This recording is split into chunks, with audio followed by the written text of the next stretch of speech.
Shalom. Voici un partage sur le biais de raisonnement. Le biais de raisonnement est une erreur dans la manière de penser, souvent inconsciente. Par exemple, manger une pomme et se sentir bien peut amener à croire que ce bien-être provient uniquement de la pomme, en oubliant d'autres causes possibles comme un sommeil réparateur. La Bible illustre également ces biais. Dans l'histoire de Job, ses amis pensaient que sa souffrance était une punition pour ses péchés, car ils croyaient que toute souffrance venait de Dieu à cause du mal. Mais Job n'avait rien fait de mal, ce qui montre comment un biais peut fausser le jugement et limiter la perception à ce que l'on croit déjà. Le biais de confirmation survient lorsque l'on cherche dans la Bible uniquement les versets qui confirment des croyances préexistantes et que l'on ignore ceux qui pourraient les contredire. Par exemple, quelqu'un croyant que Dieu bénit uniquement ceux qui réussissent matériellement peut se concentrer sur le verset de Philippiens 4,19. « Et mon Dieu pourvoira à tous vos besoins selon sa richesse, avec gloire, en Jésus-Christ, tout en ignorant Matthieu 6,24. Nul ne peut servir deux maîtres, car ou il haïra l'un et aimera l'autre, ou il s'attachera à l'un et méprisera l'autre. Vous ne pouvez servir Dieu et Mammon. » L'isolement de certains versets pour justifier la prospérité financière peut amener à voir la richesse comme un signe de faveur divine, développant orgueil et cupidité et détournant de vérités essentielles de l'Évangile. L'amour excessif des biens matériels est qualifié par la Bible de racine de tous les maux.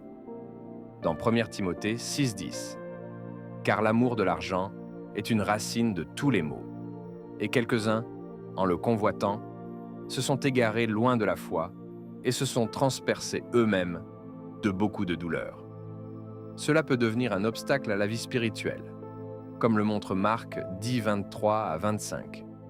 Jésus, regardant autour de lui, dit à ses disciples qu'il est difficile à ceux qui ont des richesses d'entrer dans le royaume de Dieu. Les disciples s'étonnaient de ces paroles. Mais Jésus, de nouveau, leur dit « Enfants, qu'il est difficile d'entrer dans le royaume de Dieu. Il est plus facile à un chameau de passer par le trou d'une aiguille qu'à un riche d'entrer dans le royaume de Dieu. » Le biais de disponibilité se manifeste lorsque l'on juge un enseignement par sa popularité ou sa facilité à être rappelé plutôt que par sa vérité. Jean 3,16, très cité, affirme « Car Dieu a tant aimé le monde qu'il a donné son Fils unique, afin que quiconque croit en lui ne périsse point, mais ait la vie éternelle. » Si l'on accorde plus de poids à ce verset, en négligeant Jacques 2,19, « Tu crois qu'il y a un seul Dieu? Tu fais bien. Les démons le croient aussi, et ils tremblent. » On obtient une vision incomplète de la foi.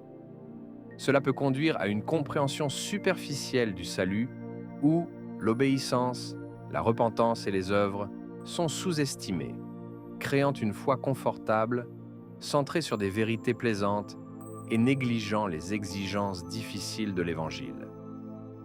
Le biais de surconfiance apparaît lorsque l'on surestime sa propre interprétation des Écritures. Une personne peut croire que Dieu exauce toutes les prières immédiatement si elles sont faites avec foi, en s'appuyant sur Matthieu 7,7 « Demandez et l'on vous donnera, cherchez et vous trouverez, frappez et l'on vous ouvrira. » Cependant, Jacques 4,3 rappelle « Vous demandez et vous ne recevez pas parce que vous demandez mal, dans le but de satisfaire vos passions. » Ignorer ce verset peut conduire à des attentes irréalistes et à des frustrations en raison d'une compréhension partielle et biaisée de la prière. Le biais de représentativité survient lorsque l'on juge une doctrine selon sa ressemblance avec des croyances populaires plutôt que sur l'ensemble des Écritures. Par exemple, la croyance répandue que la prospérité financière est un signe de bénédiction divine peut se fonder sur Deutéronome 28:11. L'Éternel te donnera de la prospérité en abondance dans le fruit de ton ventre, dans le fruit de ton bétail et dans le fruit de ton sol, sur le pays que l'Éternel, ton Dieu, te donne. Tout en négligeant Hébreux 13:5. Que votre conduite soit sans avarice. Contentez-vous de ce que vous avez, car Dieu lui-même a dit « Je ne te délaisserai point et je ne t'abandonnerai point ». S'appuyer sur la popularité d'une croyance peut entraîner une vision erronée où la bénédiction divine se mesure uniquement par des critères matériels, alors que l'humilité, la générosité et la dépendance à Dieu sont les véritables priorités bibliques. Le biais du statu quo pousse à maintenir ses croyances actuelles, malgré de nouvelles preuves ou des révisions possibles. Une personne peut résister à ajuster sa compréhension de 1 Pierre 2:9, mais vous êtes une race élue, un sacerdoce royal, une nation sainte, un peuple acquis, afin que vous annonciez les vertus de celui qui vous a appelé des ténèbres à son admirable lumière. Même si Romains 12:1 propose une perspective plus large. Je vous exhorte donc, frères, par les compassions de Dieu, à offrir vos corps comme un sacrifice vivant, saint, agréable à Dieu, ce qui sera de votre part un culte raisonnable. Cette réticence peut freiner la croissance spirituelle et limiter la compréhension des Écritures. Le biais de confirmation rétrospective consiste à réinterpréter des événements passés pour qu'ils correspondent à ses croyances actuelles. Une personne peut regarder des épreuves passées et conclure qu'elles confirment ses convictions sur la souffrance. En utilisant Romains 8:28, nous savons du reste que toutes choses concourent au bien de ceux qui aiment Dieu, de ceux qui sont appelés selon son dessein, tout en négligeant l'importance de la persévérance dans la foi. Cela peut renforcer des croyances erronées et limiter la capacité à tirer des leçons objectives de ces expériences. Les biais de raisonnement trouvent leur origine dans plusieurs facteurs. Les enseignements théologiques reçus depuis l'enfance peuvent influencer la manière dont on interprète la Bible, parfois sans évaluation critique. La culture et la communauté environnante jouent également un rôle dans la lecture et la compréhension des Écritures. Les expériences personnelles et émotions peuvent également créer des biais. Par exemple, quelqu'un ayant vécu un rejet traumatisant peut interpréter Hébreux 13:5.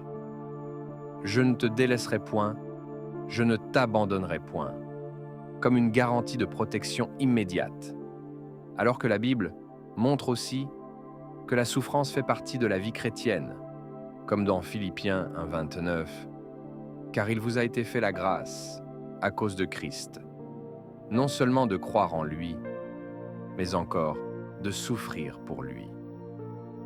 Le biais émotionnel consiste ici à chercher une certitude de protection sans considérer que Dieu peut utiliser les épreuves pour accomplir ses plans.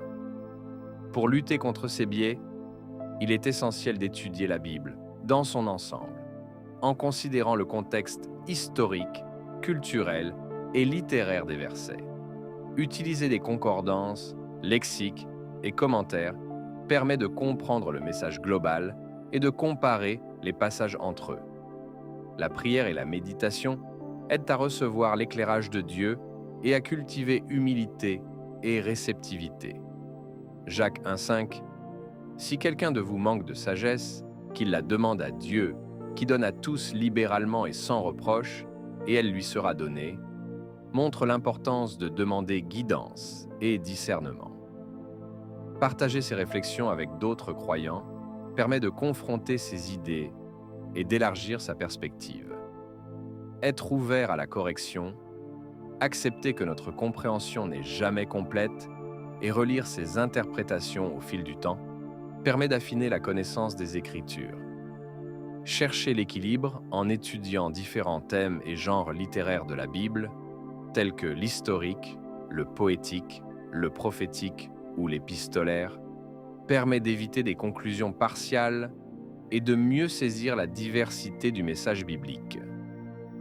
Vivre selon la parole, en appliquant dans la vie quotidienne les principes bibliques, éclaire l'esprit et permet de discerner plus clairement la volonté de Dieu. Philippiens 4:11 à 12 et 2. Corinthiens 9:6 à 7 souligne l'importance de la générosité, du contentement et de la mise en pratique des enseignements bibliques. Un exemple concret d'étude équilibrée est l'analyse de la consommation de porc. Plutôt que de commencer avec un jugement préconçu, il est utile de rassembler tous les versets pertinents. Lévitique 11, 7 à 8 indique « Le porc, parce qu'il a le sabot fendu et le pied fourchu, mais ne rumine pas, il vous sera impur.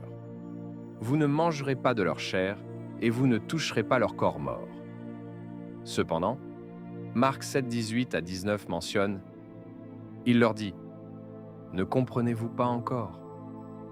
Ne savez-vous pas que rien de ce qui, du dehors, entre dans l'homme ne peut le souiller ? Car cela n'entre pas dans son cœur, mais dans son estomac, et va dans la fosse, purifiant ainsi tous les aliments. » Examinez les deux points de vue, le contexte historique et théologique, et comparer les versets permet de conclure de manière équilibrée et objective, en suivant l'ensemble des Écritures. Ainsi, sortir des biais de raisonnement consiste à étudier avec un esprit ouvert, à collecter toutes les preuves, à comparer les arguments et à appliquer les enseignements bibliques dans sa vie pour développer une compréhension complète et équilibrée des Écritures.